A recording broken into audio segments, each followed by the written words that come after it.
For a lot of people out there, Muay Thai scoring can be very confusing, especially if you're used to watching other combat sports like Western boxing, K1 style kickboxing, and MMA. And so in today's video, I'm going to reveal some of the crucial Muay Thai scoring lessons that I learned in my last Muay Thai fight here in Thailand the hard way. So one of the first mistakes and lessons that I learned from in this fight was relying too much on my hands and my punches. Throughout the fight, especially in the later rounds, I was landing some reasonably significant punches to his face that I think visibly hurt him. And when Westerners see this, they might think, oh wow, he's winning. Look at all those punches he's landing. Because a lot of us view punching and punches as sort of the ultimate form of aggression, moving forward, hitting people with punches. Whereas here in Thailand, they score less than any other strike. If you're just hitting their gloves, it's nothing. If you land to the face, you might be scoring a little bit, and then even more so if you're landing solid punches, obviously. But punches still don't count to the extent that kicks and other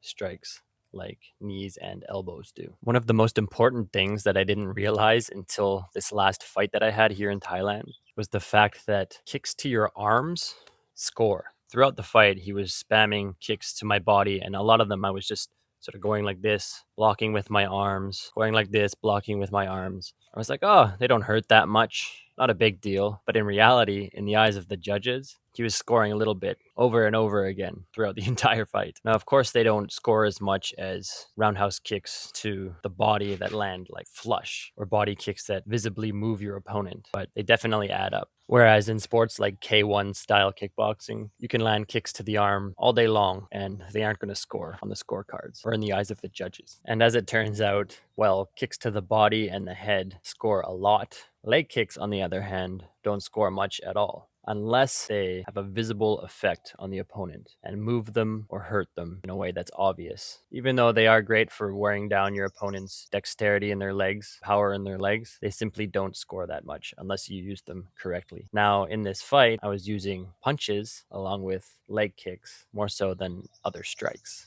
So that says a lot in the eyes of the judges. Another attack that my opponent was very smart to be using and using very well were his knees to my body. Straight knees that come right up the middle score very highly in Muay Thai, I have recently found out. Side knees that come to the body while you're in the clinch, for example, also score pretty high, though not as high as the straight knees that come up through the middle. And real quick, guys, I'm going to be uploading all of my fights to YouTube, whether or not I win or get my ass kicked. So make sure to subscribe and smash that like button if you want to follow my Muay Thai journey here in Thailand. Another thing that happens a lot in Muay Thai is when one of the fighters recognizes or thinks that he has a clear lead in the fight, in the fifth round, in the last round, they do whatever they can to protect their lead by moving backwards, throwing teeps and jabs to evade their opponent's strikes and solidify the win. Now, this is exactly what my more experienced opponent did. He was very technical and smart by throwing lots of knees and lots of kicks versus my punches and my low kicks with the occasional knee and higher kick sprinkled in there. And he knew in this fifth round that as long as I'm not hitting him and he keeps moving back into the side, that he'll solidify his win. Whereas the Western mind, or at least in my head, I thought it was very close of a match at this point. And I kept moving forward with my punches, though probably not as long of combinations as I should have been throwing them in. In my head, I was like, oh, I'm being the aggressor. He's running away from me. But he was doing everything right, did an amazing job, and was able to pull off the decision win. Now, if you haven't seen this fight of mine, it's my third fight here in Thailand. It's a pretty epic war, so make sure you click on this video to check it out. And if you've already seen the video and that fight, try another one, like this one. Cheers, guys. Have a good one.